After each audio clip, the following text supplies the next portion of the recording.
नमस्कार, मैं हूं प्रकाश वर्मा। स्वागत है आप सभी का एपेक्स न्यूज इंडिया में। आइए एक नजर डालते हैं आज की सुर्खियों पर।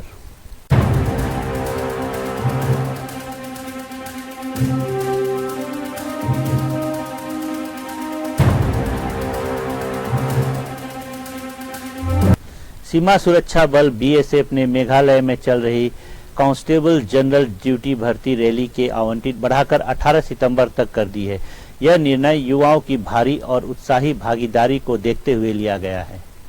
बीएसएफ के ओर से जारी बयान में कहा गया है, रैली शुरू होने के बाद से ही असाधारण संख्या में युवा भाग ले रहे हैं और अब तक 10,000 से अधिक उम्मीदवार पंजीकरण कर चुके हैं। बीएसएफ ने कहा, दूर दराज और दुर्गम इलाकों से आए युवाओं का जोश और राष्ट्रीय सेवा की गहरी भावना इस रैली में साफ झलकती है। यही असाधारण उत्साह और समर्पण हमें यह रैली बढ़ाने के लिए प्रेरित करता है ताकि हर पात्र और इच्छुक उम्मीदवार को भाग लेने का अवसर मिल सके। यह भर्ती रैली मेघालय फ्रंटियर मुख्यालय शिलांग के तहत आयोजित की जा रही है और इसके 2 स्थान है, बीएसएफ कैंपस 200 बटालियन धनागिरी तुरा और एसएचयू बीएसएफ मोपाट कैंपस शिलांग। दोनों जगहों पर रोजाना भागीदारी लगातार बढ़ रही है। उल्लेखनीय है कि अब तक इस रैली में 70.30 का पुरुष स्त्री अनुपात दर्ज किया गया है, जो यह दर्शाता है कि देश की सबसे सम्मानित वर्दीधारी सेवाओं में से एक है। शामिल होने के लिए युवतियां भी तेजी से आगे आ रही है। बीएसएफ ने कहा, मेघालय के युवाओं के लिए बीएसएफ में शामिल होना सिर्फ एक करियर नहीं बल्कि सम्मान, साहस और राष्ट्रीय सेवा का जीवन अपनाने का अवसर है। शिलांग से उमरोई हवाई अड्डे तक अतिरिक्त सड़क का निर्माण कार्य अभी भी पूरा होने से काफी दूर है। यह परियोजना 2 चरणों में चल रही है। पहला चरण, जिसकी लंबाई 14 किलोमीटर है, north east special infrastructure development scheme NESIDS के तहत लिया गया है। यह मार्ग मौलाई बाईपास के दूसरे किलोमीटर से उमजतांग तक बनाया जा रहा है। इस हिस्से की प्रगति अब तक 71% दर्ज की गई है। दूसरा चरण 5 किलोमीटर लंबा है, जिसे CRIF के तहत विकसित किया जा रहा है। यह सड़क उमजतांग से शिलांग बाईपास के 16वें किलोमीटर तक फैली है। इस हिस्से में 76% कार्य पूरा हो चुका है और काम अभी जारी है। इसी बीच इस वर्ष फरवरी में नोंगखोलेव ने न्यू शिलांग तक नई सड़क के निर्माण को भी स्वीकृति दी गई। West corridor new Shillong township Mawpat से VIP एयरपोर्ट रोड नोंगखोलेव तक 2 लेन वाली सड़क को निर्माण शीर्षक से स्वीकृत इस परियोजना की लंबाई 11 किलोमीटर होगी और इसके लिए रुपए 135 करोड़ का बजट आवंटित किया गया है।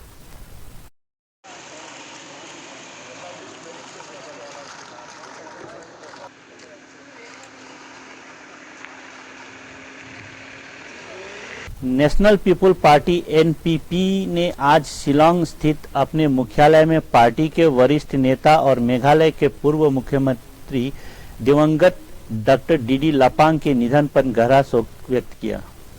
इस शोक सभा की अध्यक्षता NPP के राष्ट्रीय अध्यक्ष कॉनराड के संगमा ने की।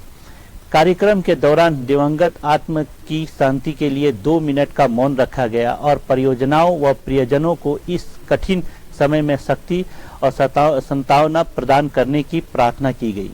डॉक्टर लापांग मेघालय की राजनीति के एक स्तंभ थे, जिन्होंने अपना पूरा जीवन जनसेवा और लोगों के कल्याण के लिए समर्पित किया। कई दशकों के राजनीतिक जीवन में उन्होंने 5 बार मेघालय के मुख्यमंत्री के रूप में कार्य किया और राज्य को विकास, सुशासन और सामाजिक प्रगति के महत्वपूर्ण दौर से आगे बढ़ाया। उनका नेतृत्व जनता की चिंताओं के प्रति प्रतिबद्धता, व्यवहारिक सुशासन और समावेशी विकास सुनिश्चित करने के अथक प्रयास के लिए हमेशा याद किया जाएगा। In difficult situations and positions that we went through. As party president at the national level, I express my deepest condolences to the members of the bereaved family. On behalf of the family of the NPP, we send our deepest condolences to the family members, and we pray to Almighty that He may give strength to His family members to be able to bear the loss that they have had, to be able to move forward. We pray to Almighty that all the people who have been touched by the works, the deeds, the words of late Dr. Didi Lapang, who will miss him today, we pray that Almighty will give strength to each and every one of them. So on behalf of the party, as I said, once again, it is a great, great loss, and we have specially called this particular condolence meeting and prayer meeting specially to pay our deepest respects to the departed soul. I also want to share with you that the government has declared 3-day mourning in respect of the departed soul. Also, at 10 a.m., there will be a prayer meeting in the residence of late Didi Lapang, followed by a state funeral which will be given after the prayer meeting, so it will start at 12 or 1, and we will be informing everybody about the details of the location as well as the timings, and I do hope that all of you will also attend that particular funeral program and the state funeral that will be given in the honor of late Dr. Didi Lapang. University of science and technology Meghalaya USTM ने अपने मार्गदर्शक और संरक्षक मेघालय के पूर्व मुख्यमंत्री doctor DD Lapang के निधन पर गहरा दुख व्यक्त किया है। डॉक्टर लपांग का 12 सितंबर 2025 की रात शिलांग के बेथनी अस्पताल में लंबे बीमारी के बाद 96 वर्ष की आयु में निधन हो गया। उनकी स्मृति में पूरे यूनिवर्सिटी परिवार, जिसमें 6000 प्रशासनिक अधिकारी, डीन, निदेशक, प्राचार्य, विभाग अध्यापक, प्रधानाध्यापक, छात्र और कर्मचारी शामिल हैं, ने एम्यूनिटी सेंटर में एक होकर शोक सभा आयोजित की। वातावरण में छाई उदासी इन महान व्यक्ति के निधन के गहरे दुख को दर्शा रही थी, जिनकी दृष्टि और नेतृत्व ने संस्थान की यात्रा पर अमिट छाप छोड़ी। In shaping the journey of University of Science Technology Meghalaya. भारतीय सेना की स्पीयर कॉर्प्स ने अरुणाचल प्रदेश की दुर्गम दिबांग घाटी में उच्च स्तरीय युद्धाभ्यास दिबांग शक्ति को सफलतापूर्वक अंजाम दिया। इन अभ्यास ने पूर्व सीमांत पर आधुनिक चुनौतियों से निपटने के लिए सेना की तैयारियों को प्रदर्शित किया। देश के सबसे कठिन भूभागों में से एक, जहां घने जंगल, खड़ी पर्वत श्रृंखलाएं और अप्रत्याशित मौसम है, में आयोजित इस अभ्यास का उद्देश्य कॉर्प्स की असीमित युद्धक क्षमता को परखना था। अभ्यास के दौरान सैनिकों ने उन्नत जंगल युद्ध कौशल, जीवित रहने की तकनीकी और कॉम्बैट फ्री फॉल ऑपरेशन का प्रदर्शन किया, जिससे यह स्पष्ट हुआ कि भारतीय सेना असामान्य खतरों का तुरंत और प्रभावी ढंग से जवाब देने में सक्षम है।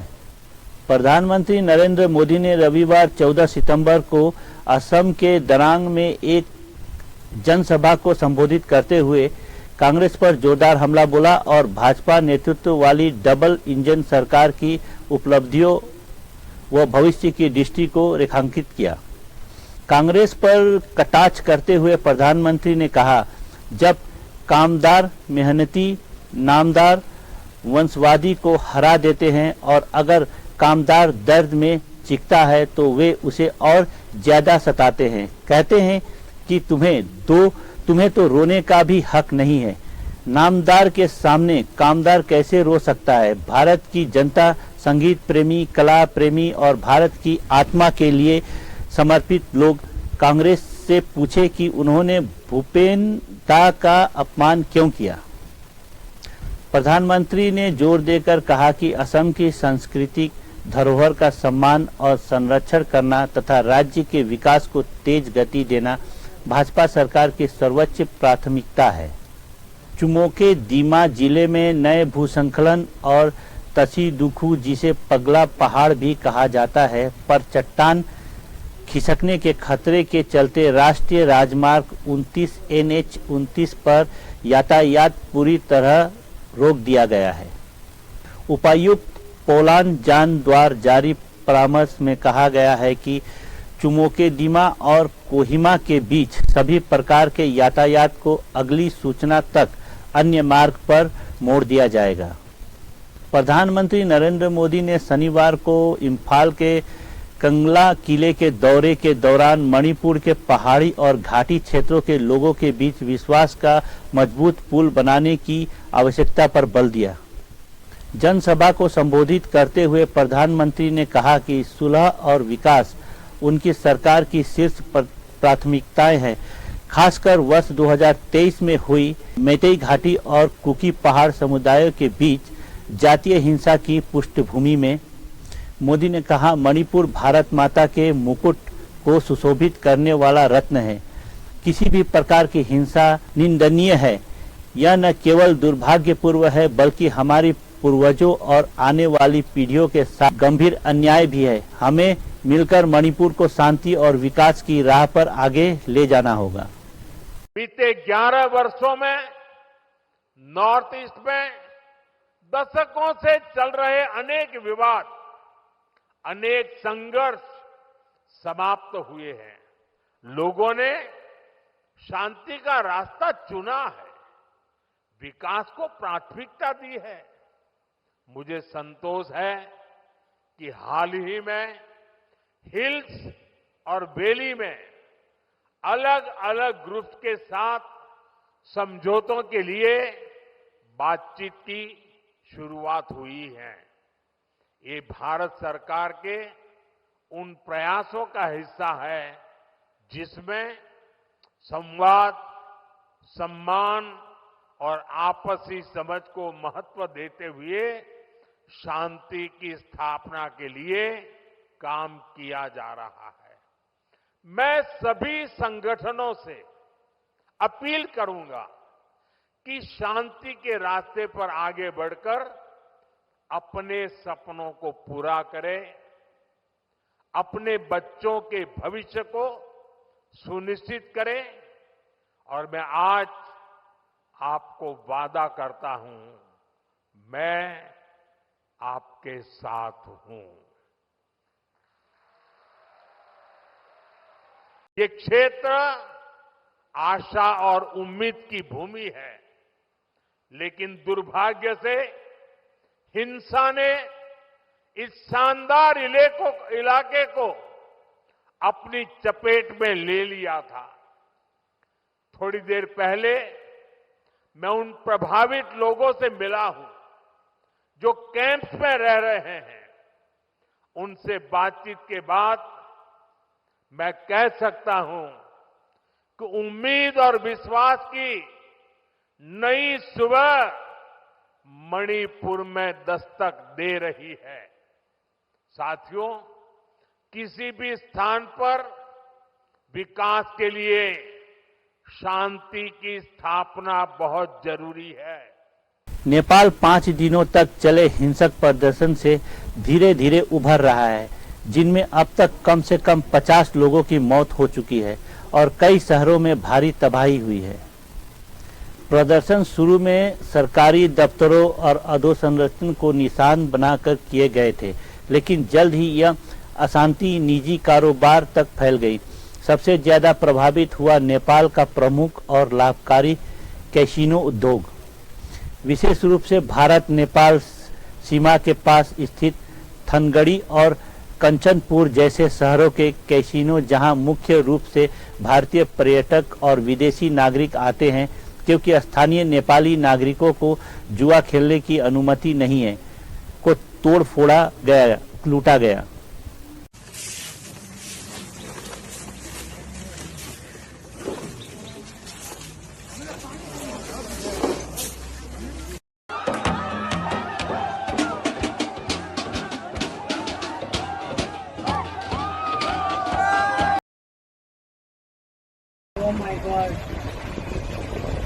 I hope evacuate Lori.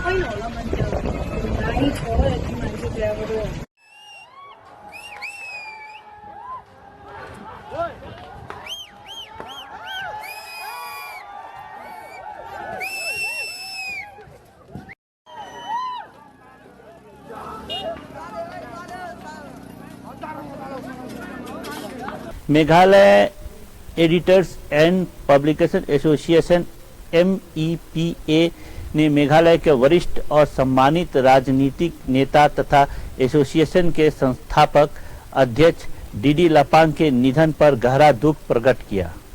Doctor Lapang को उनके राजनीतिक दूरदर्शिता और विनम्र स्वभाव के लिए हमेशा याद किया जाएगा। उन्होंने राज्य के मीडिया परिदृश्य को आकार देने में एक महत्वपूर्ण भूमिका निभाई थी।